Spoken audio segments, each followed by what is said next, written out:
lucky. We got two speakers at this session. Trying to find ideas for information on the conference, I Googled a lot of different topics. One of them was smart growth and place-based economics. And in my search, the IU Public Policy Institute came up. When I saw that, my eyes lit up, the light bulb went over, because I'm an IU alum. Hey, we're not. But you work for the glory of old IU. That's right, but I went to Purdue. Oh, well, that's okay. But anyway, they have this interesting program called Thriving Communities, Thriving State. And it's a really interesting thing, and I think that it'll offer a lot of good information for you. John Marron and Drew Klacik are from the IU Public Policy Institute, and they're involved with this program. One of the board members of Indiana Landmarks, Randall Shepard, is a part of this project as well. So landmarks is in everything, and go landmarks, right? So, Drew and John, inform us.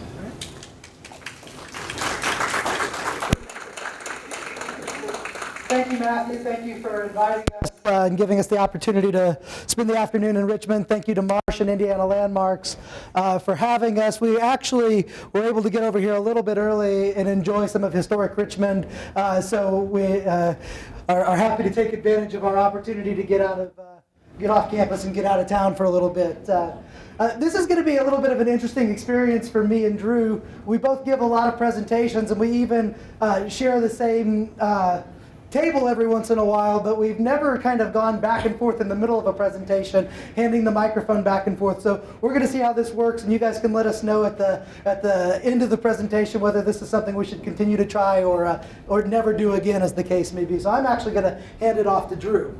Okay, thanks, John. So I'm Drew, a Purdue graduate who also went to Ball State, as did John. We're two really, thank you, but you have red on. There's two regular guys. We're two regular guys who happen to fall into these cool jobs at a place called the IU Public Policy Institute.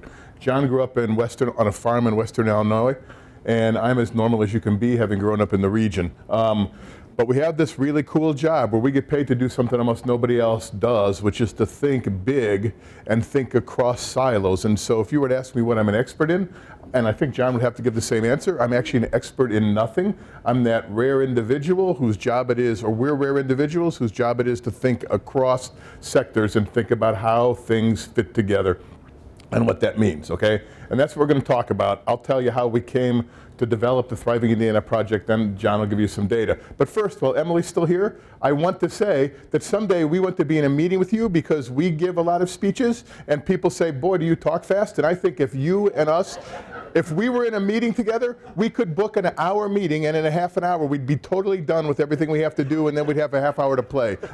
So we'll see if we can keep this pace up. How's that? Fair? And I mean that in the nicest way, seriously. Just in case people are thinking I'm not being nice. I think I'm now pushing the forward button. Will you see if I am? Did I not? We Oh, there we go. turn it on. Okay. Oh, thank you. I'm glad there's two of us. Otherwise, I would have been here awkwardly for the whole hour. So here's the deal.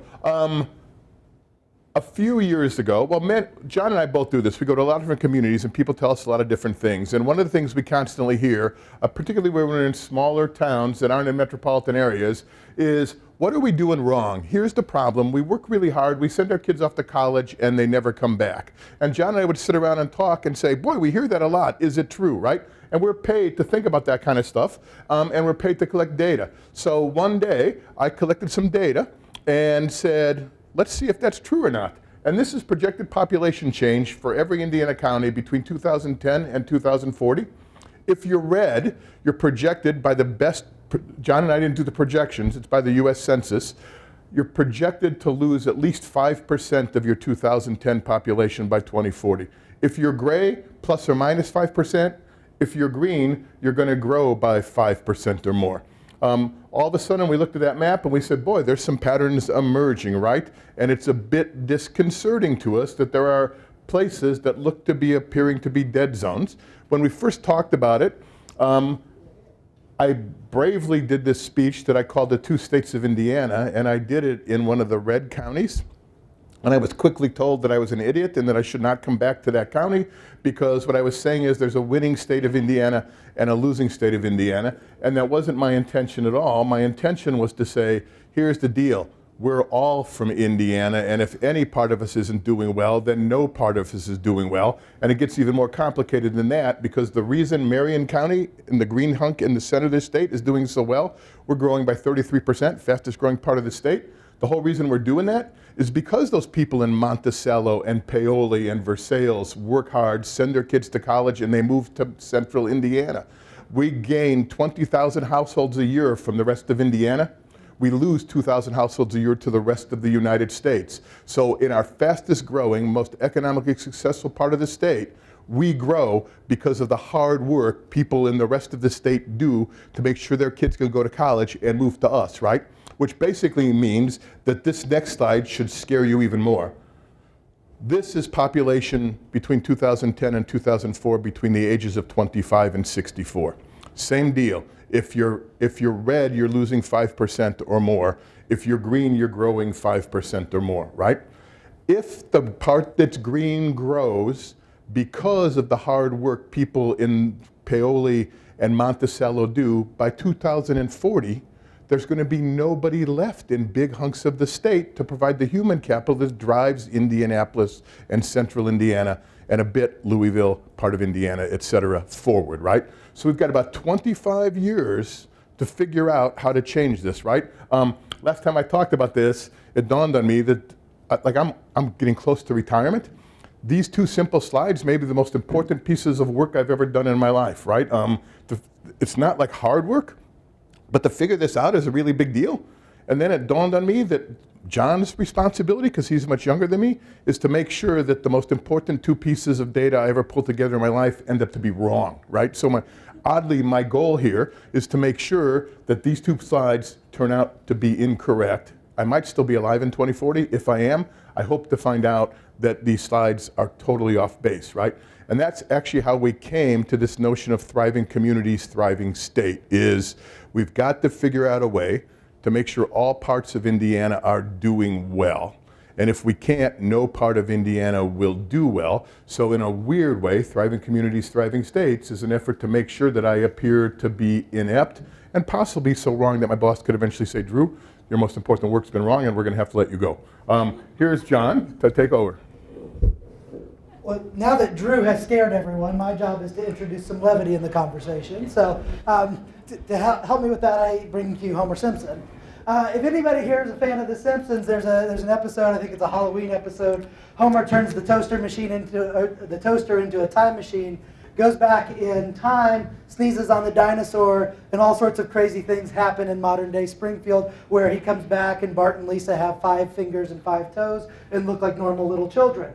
The notion here is that because of the work that Drew has done and that others have done, we recognize that the trajectory that we're on is maybe not the trajectory that we want to be on. Somebody needs to sneeze at the dinosaur. So to put that in a little bit more rational way, we turn to a Chinese proverb. The best time to plant a tree was 20 years ago. The second best time to do that is right now. And so that's the driving mentality between the Thriving Communities, Thriving State initiative. We're looking out there and we're saying, what do we wish that we could do, or 10 years from now, what are we going to wish that we had done today? We just met some folks from Columbus, and if you're familiar with Columbus, J. Irwin Miller, who was the visionary behind a lot of the design work in Columbus and the civic leadership that Columbus has exercised, was asking that question back in the 1950s and 1960s, and you see the result of his work today. So the desired outcomes from our initiative is to develop ideas, practices, and policies to positively impact the future of Indiana communities, offer thoughtful recommendations, and inform folks around the state about the future trajectory that we're on and the future trajectory that we want to be on. To look at these issues, we've decided that a lot of initiatives come from places like the place that we work and other well-meaning institutions to say, these are the challenges that face Indiana. What few people do is break down and say, you know what, not all of Indiana is exactly the same. There's a lot of urban communities, there's a lot of small towns, there's a lot of communities in between, there's a lot of rural farmland, and we need to be thinking about how the trajectories of each of these places are not only different so that we can craft strategies that make sense for each of them, but also about how they're interdependent, and the notion that what happens in metropolitan cores impacts the rural areas, what happens in rural areas impact the metropolitan cores. So this is the division that we've broken down, and we'll talk about each one of them individually a little bit. But essentially, urban areas, we wanted to look at those places that were thriving communities long before the automobile showed up and changed our community. So urban areas are any place that's a first or second class city, and that's been among the largest communities in the state since 1900. Small towns are generally those between 15 and 5,000, and mid-sized communities are kind of those in between. So looking at each of those individually, rural areas make up more than 95% of the land area in the state, and still, this is not the census definition, but that definition that I just offered, make up 48% of the population and 30% of the jobs. So there's still a considerable amount of the population in the state of Indiana that lives in what we would consider a traditionally rural area. And so a lot of times we think about how do we save our communities, and we forget about rural areas, but almost half of the state still lives in communities that are smaller than 5,000 and or unincorporated areas. Small towns, those places that are 5 to 15,000, or they're a county seat of a small community, make up less than 1% of the land area, but still make up 5.5 or 5.6% of the population and 7% of the jobs. Mid-sized communities make up about 2% of the land area, but have 16% of the population and 20% of the jobs. Urban areas, excluding Marion County, just a little bit more than 1% of the land area, 16% of the population and 21% of the jobs. And then you look at Marion County, it's its own little animal. 1% of the land area, 13% of the population, and 20% of the jobs. And the reason why we start with these series of slides in this presentation is not to emphasize the importance of one part of the state or the other part of the state. It's the notion that our future is interrelated and it's interdependent. Marion County depends on a thriving rural areas of the state. Richmond relies on thriving communities around it. And then the rural areas also, in turn, are reliant on thriving metropolitan centers and micropolitan centers. So this is Drew's slide again, is this projected population change slide, and it's the same color scheme. If you're gaining, you're green. If you're losing, you're red. And this is the map that I always pull out, and it scares everybody every time I talk about it. And the point that I always make is this is perhaps the wrong way to look at this type of map when you look at it at a county basis. If you roll it up to a regional level, what you find is that most of the state of Indiana is going to experience growth. Now, the point that I make is this, is that the difference between this map and this map is this map assumes that it's all going to go where people want to move today. This map suggests that there's a lot of movement that's going to occur within these regions, and the communities that are going to win are those that are exceeding at a quality of life and quality of place gain. So, to be successful in this map, you're looking at playing the quality of life game, playing the quality of place game, and winning at it. Now, I'm sensitive to the fact that the only red part, that we're standing in the only red part on the map. The point that I would make is this, is that makes the quality of life game, the quality of place game, and especially the historic preservation game in these areas all the more important. Because there's a lot of throwaway architecture that's been built in the last 20 years that's going to be meaningless. But when you go to a historic Richmond, you know that you're in a special place. It feels like there's a sense of place there. And those places are going to be the foundation upon which success in a quality of life and quality of place game is going to be built over the next 30 years. So the asset that Richmond has relative to other communities is a strong core historic district that can serve as that foundation to the repopulation of Wayne County and of this area. So in this project, we've had the opportunity to interact with a lot of cool folks, and one of those is the kind of premier historian for the state of Indiana, James Madison. And one of his quotes was that evolutionary, not revolutionary change has been the Indiana way. So where the Beatles are trying to start a revolution, in this work, the Public Policy Institute, I guess, would be trying to start an evolution. We're not as cool as the Beatles, I guess, so we got a little ways to go in that. The way you do that, if you look at The Economist, and this again came from James Madison's presentation, we live in an increasingly global connected world, but place matters more than ever in a globalized world. And the notion behind that is I can do my job just about any place in the world, any place where I have access to the internet, any place I have access to a computer. So now the question becomes not where do I want to work, it's where do I want to spend my time while I work. And so the quality of place game really increasingly matters. And if I remember correctly, oh no, I don't turn it back. You got a ways to go still. Okay.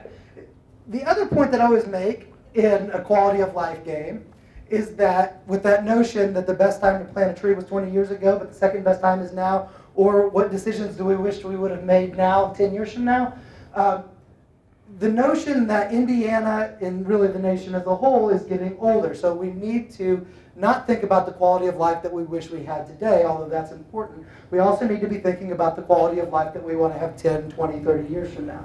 The shaded area represents the percent change relative to 2000 and the population 65 and older since the year 2000. And so what you can see, starting in 2010 and ending in about 2030 or 2040, is this demographic shift that's going to occur where populations 65 and older are increasingly going to make up a larger share of our population. In rural areas, by 2040 relative to 2000, the population that is 65 and older is nearly going to double. Another way of looking at this in the county level, if you look at the population projections for the end of 2015, at the end of this year, 4 counties in the state of Indiana will have 20% of their population 65 and older. But if you start jumping ahead in 5-year increments, by 2020 it's 25 counties. If you look at 2025, it's 60 counties. If you look at 2030, it's 77 counties. 2035, 79 counties, and by 2040, 80 of the 92 counties will have populations where 20% of the folks are 65 and older. So we need to be thinking, when we're thinking about the quality of life that we aspire to, it's not just the quality of life that we aspire to today, it's the quality of life that we're going to need going forward as our communities age in place. And what are those community assets that are going to contribute to aging in place? I've had the opportunity to work on a coalition called the Lifelong Indiana Coalition, which Indiana Landmarks is also involved with. I've had the pleasure of working with Suzanne Stannis, if you guys are familiar with Suzanne, contributing some leadership to that group. And so the notion that historic preservation can play an important role in creating age-friendly communities that work for people of all ages and abilities has been an important point in our work in that coalition so far. So with that, I'm now going to turn it back over to Drew. Gee, thanks, John. So this is workforce population, which really gets to that aging issue, right? So it's the same deal, red 5%, green 5% up. So many counties are losing their workforce that, for example, in Wayne, you'll have 7,000, if those projections are correct, and we don't want them to be, there'll be about 7,000 less people between the ages of 25 and 64 in Wayne County by the year 2040, which is a 20% decrease in your workforce. There'll be 3,300 more seniors. Here's the scary part. I say this is a person who will be over 65 by then. I expect there to be at least 2 people just to wait on me when I'm over 65 years old. In Wayne County, by 2040, there'll only be 1.9 people in the workforce for every person over the age of 65 in the county if we don't play the game differently, right? There's 3.1 today. By 2040, there'll be 1.9. If we're going to change our fate, one way to change our fate is to understand who lives here today, why, and how we might be more effective at keeping people here and attracting new people. So this is a slide based on a census question about where were you born. If you are red, let's see, so let's do it the other way. Yellow counties have 40% of more of their population not born in Indiana. What they tend to be are border counties, which makes a great deal of sense, right? And then metropolitan or suburban counties. The blue counties have 30%, between 40 and 30% of their population born not in Indiana. By the time you get to red, less than 20% of your population was not born in Indiana. If you leave the border counties out, what you kind of get to quickly is a notion that it's the urban and suburban counties that have the churn, that most of the rural counties tend to mostly keep Hoosiers in them. That presents a challenge, right? Because those are the shrinking places. And if they're mostly only retaining Hoosiers, and if most of the Hoosiers in those counties are getting older, then there's no way to have as many to retain. So we've got to understand what it takes, that quality of place notion, to bring more people back to certain parts of Indiana. That's the data for Wayne. Since we're here, we like to personalize things. About 30% of your population wasn't born in Indiana. A heck of a lot of those were born in Ohio, right? And so here's what I believe. Indiana is inherently cooler than Ohio, so a lot of people after they turn 18 years old go, we should walk across the street, move to Indiana, and our lives will be perceptibly better. Only of the 19,000 that were born outside of Indiana, about 8,400 of them were born in the Midwest. And then y'all have about 1,400 that were born not in the United States. It turns out if we netted out immigration as opposed to migration, the number of red counties would grow drastically. There are a heck of a lot of those rural counties that are basically either stagnant or slightly growing, that are only growing because their foreign-born population is increasing faster than their European American population is decreasing. European American is a favorite term of mine. Oh, and now it's back to John, because I don't even understand the slide. That's why I slip things in there every once in a while so I get the microphone back. So one of the things that we hear that I think are always important to think about, we look at the impact of the economy on investment in place and investment in quality of place. And the notion that I have come to in this is this.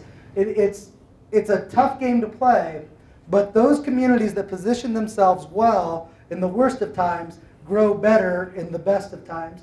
And while there's starting to be some improvement in some economic measures, I think there's still time to get in front of the opportunities that the next boom is going to allow us. So what this slide looks at is a percent change in economic and workforce measures relative to 2005, so in other words, pre-recession. It's probably a little bit hard to see out there, but there's a shaded area when Indiana experienced a recession, meaning 2 consecutive quarters with negative growth. So this is gross state product, and what you see is we took a big dive during the first recession, we dropped a little bit during the second recession, but for the most part, back on an upward trajectory, which means there is capital coming into the state. This is per capita income. What we're starting to see is that's finally starting to rebound as well. It kind of was not as robust as the as the gross state product, but it has also started to rebound, which suggests that if global kind of economic forces remain where they are, or at least don't get too awful for us, that we could be on the cusp of another period of growth. What hasn't caught up to the 2005 mean yet, though, is unemployment. So if you look at the unemployment rate relative to 2005, we still haven't achieved as many jobs in the state of Indiana, or rate of employment, relative to what we had in 2005. My point being is this, is that we are getting ready to be on the period of growth, and so the time to invest in the quality of place, to identify those next great places in the state of Indiana is now. This is a critical time for investment in those places that could be the centers of development for the next economy. And with that, I turn it back to Drew. Okay, so I'm supposed to talk about poverty right now, but how many of you weren't born in Indiana in this room? So keep your hand up unless you fall into this category. How many of you moved to Indiana because you grew up thinking to yourself, it's the greatest place in the United States, and I desperately want to move here? Don't put, so everybody, that's why you moved. So don't put your hand down unless that's true, okay? So the rest of you actually moved here because you fantasized about moving to Indiana? So let me ask you this, keep your hand, oh, so now let's do this again, we're not playing very well. Raise your hand if you weren't born in Indiana.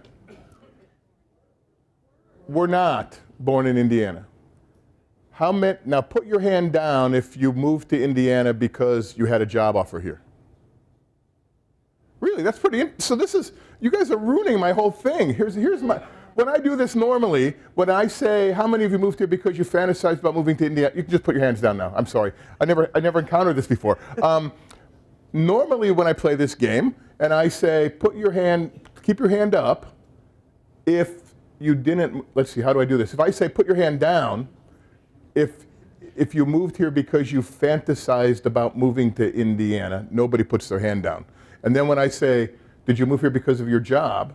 Almost everybody puts their hand down. The people that didn't put their hand down typically moved here to be reunited with family, right? So you guys are going to make me rethink this whole thing. What I was going to kind of argue. I think we misunderstood the directions. Okay. But so it's because I talk too fast. What I was going to argue is John's slides become a really big deal because if we're trying to repopulate the state, and if we would have communicated better, and we would have agreed that the reason most people move to Indiana isn't because they fantasize about it, but rather move here because they have a job offer, then to some extent our ability to repopulate our state is a function of our ability to create jobs that create opportunity for people to move here. Does that make sense to y'all? So that economy thing is really a big deal. I had to slow down enough to even help myself figure out how to explain that. I guess I shouldn't have digressed. It would have been much better. So here's the deal. Amongst the many things that we want to understand about urban, rural, suburban, mid-sized Indiana is the dispersion of poverty. Most people, and that's your data on the top. There's 12,000 people in Wayne that live in poverty. You got about an 18% rate, slightly higher than the rate in Indiana. But that map is different. That map basically says, what share does every county have of all the people who live in poverty in Indiana? Does that make sense to y'all? So it's a much different way to think about poverty. If you're red, I think it's that you have over 10% of the people that live in poverty in Indiana, right? If you're green, you're between 10 and 1, and if you're gray, you're under 1 or something like that. But here's the key point, is that if we wanted to reduce the number of people that live in poverty by 1/3 in Indiana, all we would have to do is ask Lake County, Ellen County, and Marion County to secede. 1/3 of all the people that live in poverty live in one of those 3 counties, okay? So remember, Marion County has 1% of all the land, but 20% of all the jobs. Marion County is a county that has over 40% of its population not born in Indiana. It is one of the most successful counties in attracting human capital from the rest of the nation to move to Indiana. It's also the county that is most heavily burdened by the challenges associated with poverty. Some of our most important economic engines, Ellen, Wayne, and Lake County, are the counties that faced some of the biggest challenges in the state of Indiana. That makes our job of using one part of our job, helping the urban places leverage new growth, very much more difficult, right? Because at the same time as they're trying to become attractive places to bring in new human capital, they're struggling with how to create the opportunity for many of the people who live in their community to move from poverty to not poverty. And as an aside, and we're probably going to run over, but here's the deal. Addressing poverty or attracting immigrants is actually, in the long run, a talent attraction strategy. That doesn't make sense to a lot of people, but it does to me, because I grew up in Lake County. My grandparents weren't born in the United States. Neither one of my grandfathers, and I'm guessing my grandmothers too, couldn't speak English. They didn't have demonstrable education, but they worked hard enough that my dad got to go to college, and I got to go to graduate school, and my daughter's an engineer, right? So between 1920 and 2015, attracting my grandfather actually was a talent development strategy, because without getting my grandfather to Indiana, my engineer daughter doesn't exist, right? So we can grow talent and attract talent in multiple ways. Sometimes we're going to bring talent in from other places. Other times we're going to be sensitive to the people who live here, and we're going to invest in them and develop them into talent, right? Those both make sense. One of the places where we have the biggest opportunity to develop talent are Lake, Ellen, and Marion counties. That was a long way to get to that story. This is median household income. As we're trying to develop, particularly at the local level, revenues to address placemaking and talent development issues, personal income becomes an increasingly larger deal because property taxes are capped, right? So in a weird way, we're all in this together, but most communities I know fight over human capital with each other. Everybody wants the rich people and don't want the poor people. This gives you some idea about who's winning and who's losing that fight to develop quality jobs and attract people with wealth. The greener you are, the richer you are, the darker red you are, the poorer you are. Y'all can see your data. Educational attainment is another measure of human capital, at least in the short term, right? Educational attainment is the outcome of investing in my grandfather in a way. So in the short run, the counties that are winning the human capital attraction battle, if you accept that a bachelor's degree or greater is a measure of human capital, tend to be those metropolitan and suburban counties again. If you're brown or red, you're the winners. The grayer you are, the less high a share of people with college degrees you have. One of the cool things about this that makes it hard, but we're the people paid to think across, is that there's kind of two interrelated things going on, right? One is quality of place, because the more educated you are, the more money you have, the more choice you have. So as John pointed out, we could actually work almost anywhere as long as our boss didn't require us to be in the office. We have great flexibility. The poorer you are, the less choice you have. So this is both an indicator of how popular you are, but also kind of an indicator of the quality of jobs you're creating in your community. Does that make sense to y'all? And both of them have to be played. Advanced industries, these are, in a sense, the jobs that create the GDP. They're the jobs that export goods or services that bring new money into Indiana. I didn't figure this out. I basically copy a lot of stuff other people do. This was the Brookings Institute. The purple blue are the places that have the highest share of the highest number of advanced industry jobs. Red is kind of neutral, and the yellows are the parts that don't. These are also the kinds of jobs that attract human capital. My engineer daughter moved to Houston. She's an advanced industry job.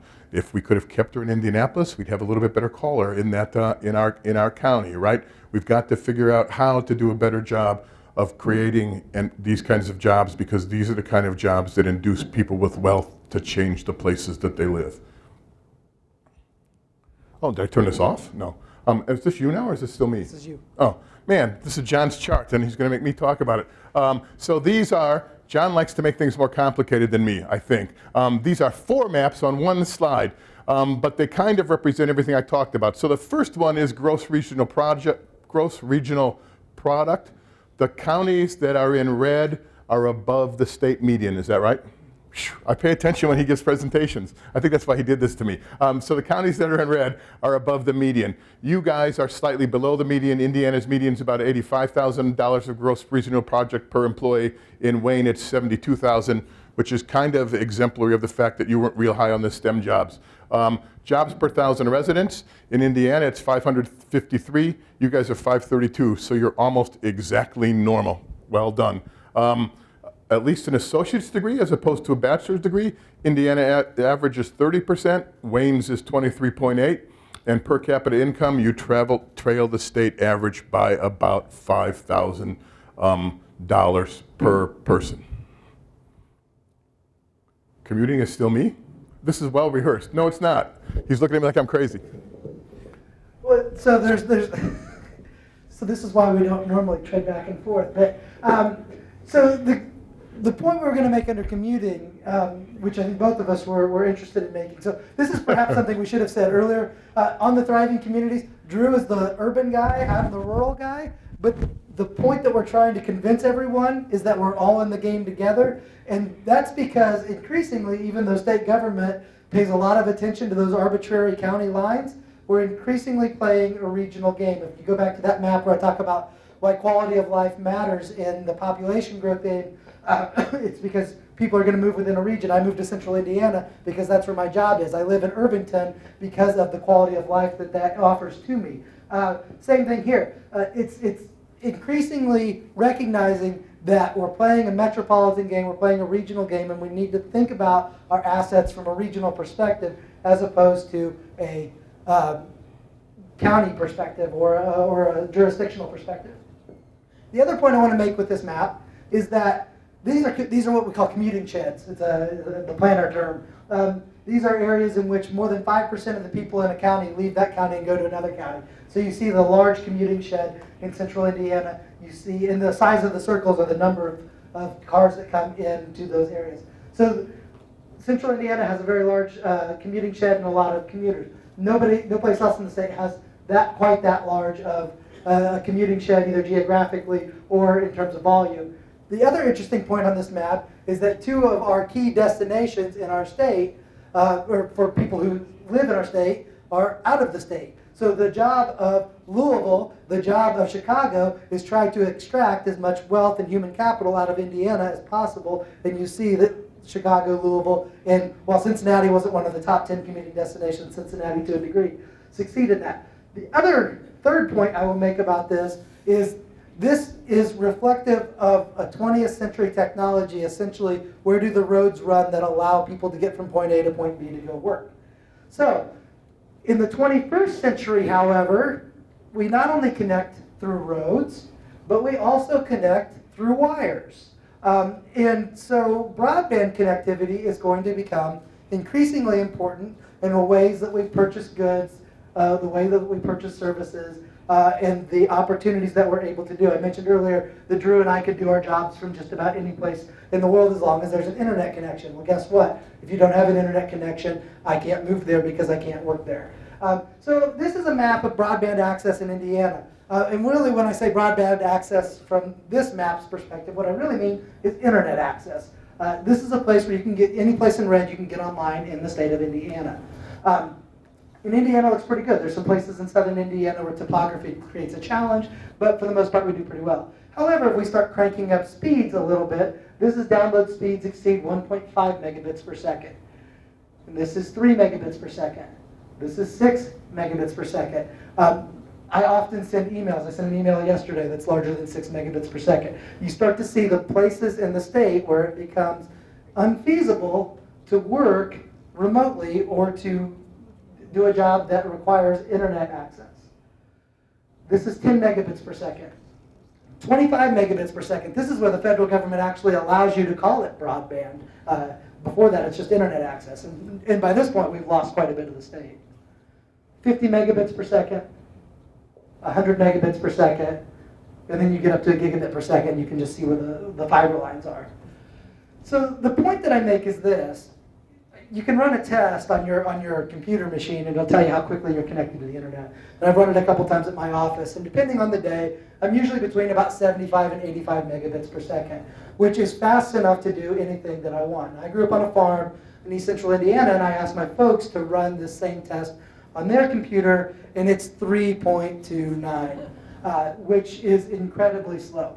So you can make a lot of points about this. One, you can think about so you hear all the time that we're a globally connected economy. You know, if you're not connected to the global marketplace, you really don't have a chance. Well, there's an awful lot of places in the state that really have a pretty strong economic development headwind when you think about that, when they can't even get connected to the global marketplace. You think about, to the point that Drew makes, we send our students, our children off to college, and then we hope that they'll move back and they go to college and they stream YouTube, they stream Netflix, they maybe even download music illegally. And then when they come back home and they can't even show a video to their dad, it's pretty hard to convince those folks that you're going to have those folks move back to a rural area when the internet connectivity, which is something that they take as a given at college, doesn't exist. And I'll tell you kind of a third story why this is important.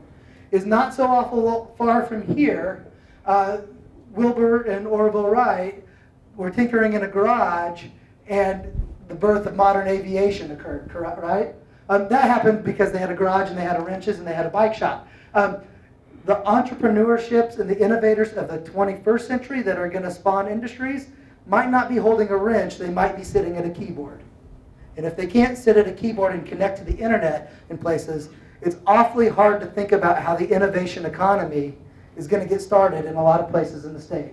So this is a headwind that we're dealing with. Yes, sir? What's the explanation for the large square in north central There's a utility up there, and I should know the name of it, and I don't off the top of my head, but who have made a commitment to doing that. And there's also one just south of Bloomington as well, Smithville Communications. So there's a couple places where utilities have gone and doubled down on making connectivity. The one up in the northern part of the state is not in Kosciuszko County, but it services Kosciuszko County and the orthopedic industry.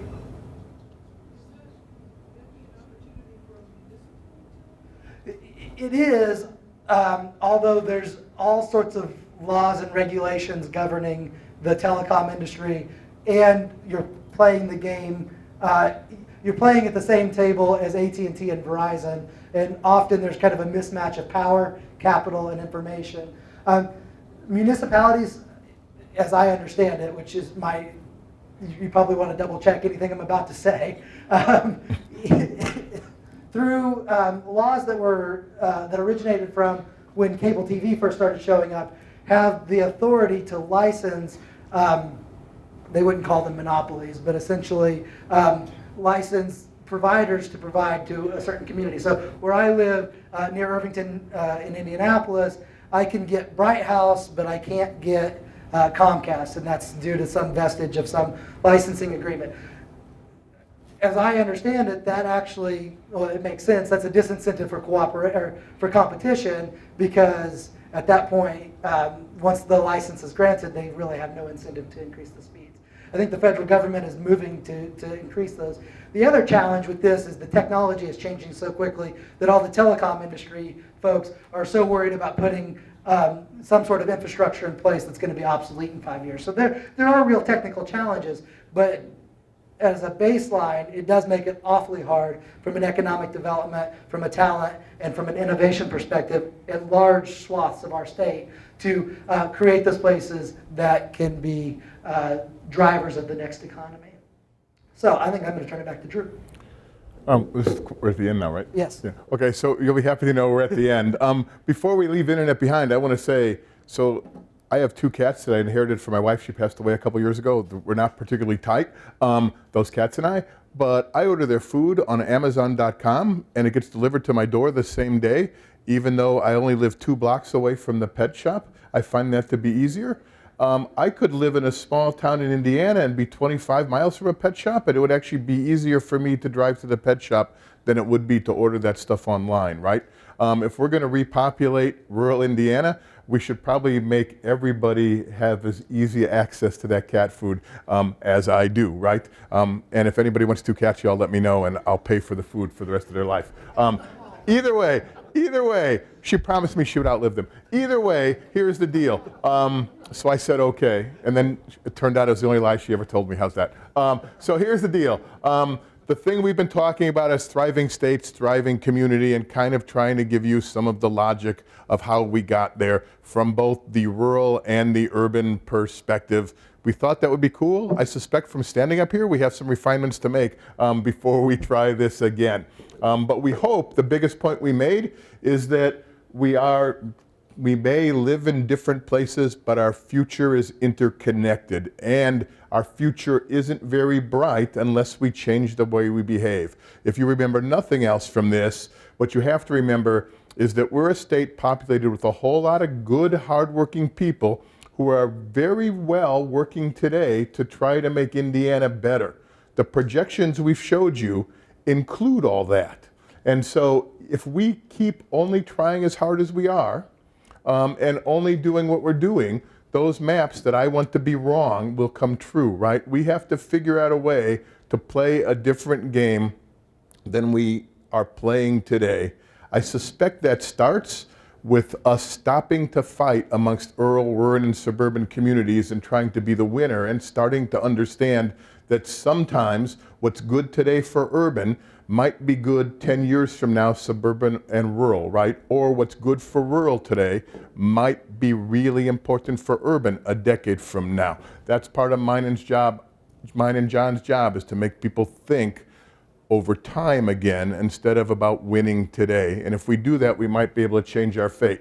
For you guys in particular, and every community in Indiana, we've got to start thinking about how we fit into a thriving state. What can Richmond, what can Wayne County, what can wherever you're from do to contribute to changing the fate of Indiana. John may not agree with this, but I, as the urban dude, feel really strong about this. The first thing is, Indiana is the 16th biggest state in the United States, right?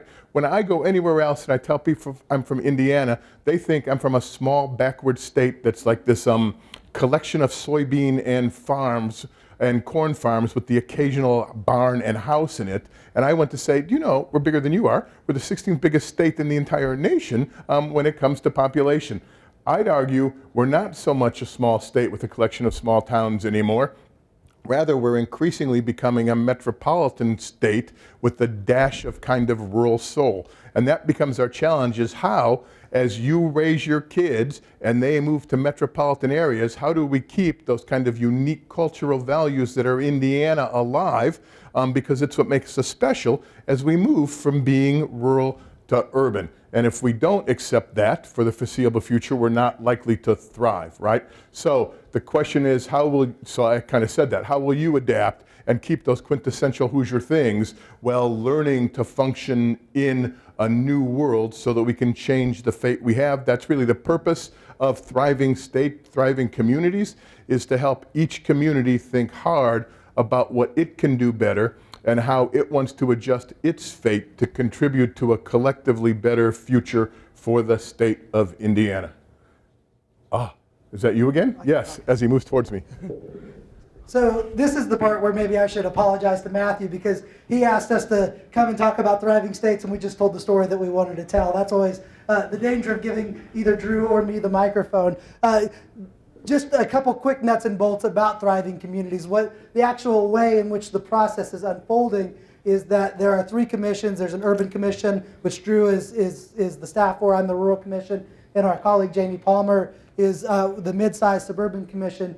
And the commissions are diving deeply into various issues and thinking about what do we wish that we had done, or 10 years from now, what will we wish we had done today? And so these are the areas that the different commissions are looking into. It's Drew's job and my job and Jamie's job to kind of work across the commissions with each other and try to interweave the story about how we can make individual places throughout Indiana have a brighter future, and then how we can use those as leverage points to create a brighter future for the state as a whole. So leadership, education, entrepreneurship, talent attraction, workforce development, quality of life, quality of place, innovation, local government reform, access to broadband, and infrastructure are kind of the key areas that the initiative is specifically looking at. We're early in the process at this point. We're going to continue to work with the commissions over the next year, and then about this time next year, or maybe a little bit earlier in the year next year, we're going to come out with some recommendations that the commissioners have vetted, along with the Indiana Bicentennial work, and then hoping to inform the election season that will occur in 2016. So this is kind of the key areas in which we're doing our work. So final thoughts. I think this is Drew's slide, but I don't know if you want me to just take it. Oh, they could just read it. Here, I did want to say one thing, though. So you can read that as fast as I can, even faster than I can say it, which is pretty cool. What I do want to say is that on the drive over, we were talking about, well, the one thing we don't do particularly well is tell people how we want thriving communities, thriving state to end up. And we didn't have a slide for that, and we told ourselves shame. So here's the deal. Here's our belief. We've taken these 3 groups and we've kind of put them in cones of silence, if you're old enough to remember Get Smart, and they don't really know what each other's thinking, because we want them to think as big and as grand about urban, rural, and suburban as they can. But eventually we're going to bring them back together, and what we're hoping for, and what I fully expect, is we are going to find some issues that are essential to the future of Indiana, whether you're urban, suburban, or rural, right? Whatever those issues are, what we want to say to the public sector, to the private sector, and for the not-for-profit sector is, we have no excuses. Whatever those are, we got to giddy up, and we got to giddy up today, because we've only got 25 years to change our fate. If it's good for all of Indiana, I don't care if you're a legislator, I don't care if you're a mayor, I don't care if you're running a not-for-profit, I don't care if you run an industry, if you're vetted in Indiana, we got to be doing these things. Otherwise, Drew's maps are going to end up being right? And we don't want that. And so that's kind of our big notion, is that there are going to be some overarching things that are going to be essential to every community in Indiana. The second thing we're going to have to figure out how to help people understand is sometimes, as I've said before, what's good for me may not be good for John or may not be good for you, but in the long run, what's good for me is good for you, right? The analogy I make, we go on family vacations every year. There used to be 4 of us. The first day of vacation, everybody's really excited. I say, what do you want to do? Everybody has a different idea, and all of a sudden as the dad, I want to kill myself because the very first day of vacation and 3 of the 4 of us are going to be unhappy. What I eventually realized is that's what kind of life is, and almost every given day, one member of my family is not happy. That's not our goal. Our goal is every year at Christmas time to say, damn, wasn't it a good year? And the way it gets to be a good year is that on some days, I don't do what I want because I know it's important that my kids and my wife are happy, right? That's how we have to think in Indiana. Sometimes what's good for Richmond may not be good for Indianapolis, but in the long run, if we're not doing good for both Richmond and Indianapolis, we're not going to thrive, right? We've got to stop behaving like selfish places, and we've got to learn to work together to make Indiana great.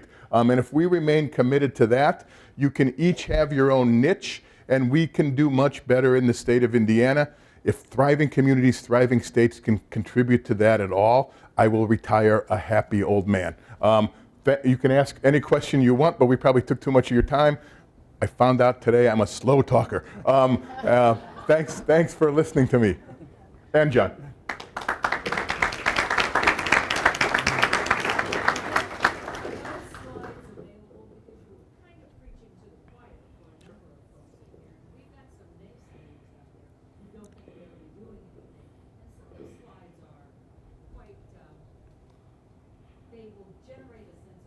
Sure. So we've left them on this machine. I don't know if that's Matthew's or not, but there certainly could be available for use. Some of the data came from a document that's on our website, and we can also make sure that you have our contact information, and we'll be happy to share them. Okay, we're writing a grant application right now. Give us a preview of 3 areas we ought to be focused on today that you think are going to come out when you get everything together. So, not knowing the context of the grant application, who you are, or what it's for, I think I would be, So here, while he's stammering, it's easy, it's harder when you have the microphone. Last week, all urban, suburban, and rural all met. Every one of us had a concern about leadership. It wasn't necessarily identical, but everybody, whether you're urban, rural, or suburban, is kind of under the impression that the form, particularly of civic leadership that existed a couple decades ago, doesn't exist today, and that presents challenges for all parts of Indiana. So some form of leadership transition, secession, but I think both those words are important because one of the big notions was that leadership historically has been 3 rich old white dudes who basically say, I have a whole bunch of money, here's what's good for the community, do it. Now there's 150 civic organizations, none of which has as much money, but all of which are diverse and more inclusive. And it's really hard to take that vertical approach and make it work across a much more horizontal group of civic, not-for-profit organizations. So that's one of them. Have I talked long enough to let you have an idea? Yeah, and so what I think the other 2 would be, and if Drew disagrees, he can let me know. We have to ride home together, so he'll tell me if I'm And he's wrong. driving. The other is a notion around human capital, developing human capital. So there's a component for education, there's a component for supporting entrepreneurship, there's a component that has to do with innovation within that, there's workforce development issues within that, but there's this broad rubric or this broad umbrella of human capital and developing human capital underneath that. And then somewhat self-servingly, since I'm standing in front of a crowd about quality that's here because they are interested in quality of place, we've got to find ways to invest resources in places, and whether that be saving our historic structures, which are the cultural heritage of our communities, whether that be supporting multimodal transportation, or whether that be investing in broadband technologies. Thinking about how we invest in physical assets that support a high quality of life and a high quality of place, I would say are important. So community leadership, human capital, and investing in place. And so just on quality of place, I'm the urban guy again. We've coined this term, authentic urban neighborhood. We found what that is a walkable, bikeable, sustainable neighborhood. Typically they have unattached car garages, right? They existed before the car existed. Those are going to become trendy again. We've talked about it in an urban area as an authentic urban neighborhood, but as John and I were dining at Roscoe's, I realized I was walking around an authentic urban neighborhood in a community that doesn't really fit kind of my organization's model, right? So we've got to placemaking. We've got all these wonderful neighborhoods with great fabric that were thriving places in the 1920s, and then the car was built and kind of destroyed them, that are going to become really trendy again. And figuring out how to capitalize on them, whether you're urban, rural, or suburban, I think is going to be a really big deal and plays into a lot of the stuff you were talking about. Well, we'll be happy to help you measure it. So we're happy to take all the questions, but I want to also be sensitive to Matthew. He's standing back there. So if he wants to come up and like start the Oscar music on us, like we're happy to let you do that. Otherwise, we'll take questions until you start the Oscar music. Okay. I'm just curious, Drew, on your maps, did you look at any different scales for your projections? So census tracts, block groups, just to kind of pinpoint a little more where those projections would be? So the question was looking at projections, not just at the county level, but at other geographies. Within certain counties, we did, right? And it's doable in every county. So the answer is, forever we haven't, we could. At this point, the big notion, back to whoever said that, there's a couple slides that we know should make everybody feel compelled to try to do better in Indiana, and that can be perfectly communicated, I hope, at that kind of county scale. Hey, how about this, without trying to be disrespectful to the next speaker, if you want to talk to us, well, that's still, there's almost no way to not be respectful, right? But we won't leave right away. How about that? Can we stay till after he's done? Sure. Okay, we'll stay for the next presentation, and then no matter who you want to talk to after that, we'll be happy to be here. How's that?